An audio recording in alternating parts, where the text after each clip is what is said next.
ما بخوایم عزت داشته باشیم، ما بخوایم قدرت داشته باشیم، ما بخوایم در دنیای امروز حرف برای گفتن داشته باشیم، باید شیعه در کنار سنی، سنی در کنار شیعه، ملت در کنار دولت، دولت در کنار ملت، کشورهای اسلامی در کنار هم، این میشه شاخصه قدرت. متاسفانه کشورهای اسلامی امروز اون وحدت مورد انتظار قرآن رو نداره و این یک واقعیت تلخه.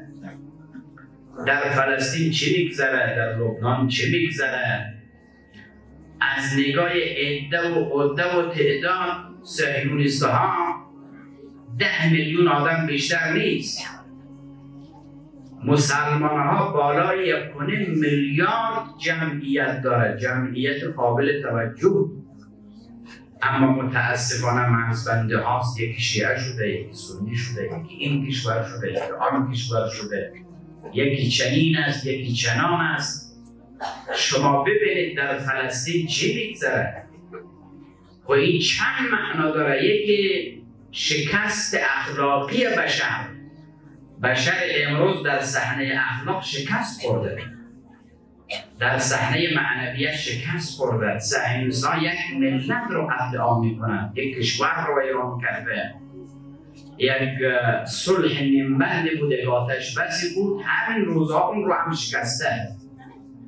بالای 400-500 نفر برادران فلسطین شهید دادن، کودک، زن، جوان، پیر، زندگیشان در یک شهر ویران، محاصره، کمک‌های غذایی نمیرسد، کمک‌های امدادی نمیرسد و دنیا هم نظاره‌گر است، سازمان ملل هم نظاره‌گر است. حقوق بشر هم مفهومش رو از دست داده. شمایی که حقوق بشر نیست، شمایی که مثلا حیات انسان برای شما مهمه، شمایی که حتی حیات حیوانات رو مد نظر بگیرید، خب ببینید این مردم مسلمانه، این مردم انسانه. کجا شدون شعارها، کجا شدون تبلیغات، کجا شدون ارزشها، کجا شدون سازمان ملل که بیاید امروز به درد مردم مسلمان و ستم دیده فلسطین رسیدگی بکنه. تکبیر!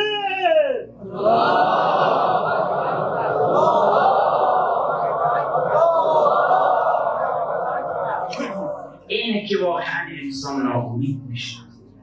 یک وقت آقای سعدی شیرازی میگفت که بنی آدم اعضای یک دیگرند که در آفرینش یک جوهرند، که عضو بدر داورد روزگار، نماند دیگر عضوها را قرار. تو که از محنت دیگران بیغری، نشاید که نامت نهد آدمی. خب امروز ما این همبستگی رو نمیبینیم، این همدردی رو نمیبینیم. یک ملت قتل عام شده، آمار شهدا بالای 40,000-50,000، یک شهر ویران شده، 2 میلیون انسان در خطر قحطی و محاصره غذایی. دنیا بی تفاوت.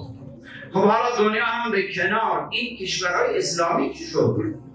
این همه امکانات، این همه ثروت، این همه جمعیت، متاسفانه نیست این هماهنگی، نیست این همکاری. خب اینه که عزیزان قرآن محجوبه، اون مفاهیم اصلی قرآن توجه نشده. حالا یک وقت قرآن رو ما برای تبرک در تاقچه ها میگذاریم، برای ختم خیرات میکنیم، خوبه، به هر حدی به قرآن پرداخته شود خوبه، اما این حق قرآن نیست، این حق قرآن نیست. آموزه های قرآن باید در متن زندگی مسلمان ها بیاید، در متن زندگی یک فرد مسلمان بیاید. قرآن چی میگه؟ ولله العزة ولرسوله وللمؤمنین. عزت از آن خداست، عزت از آن پیغمبر خداست و عزت از آن مؤمنان است. من کان یرید العزة فلله العزة جمیعا. هر که میخواهد عزیز شود، همه عزت ها مال خداست و این قرآنه. ان شاء الله عزیزان در قرآن ما بیشتر توجه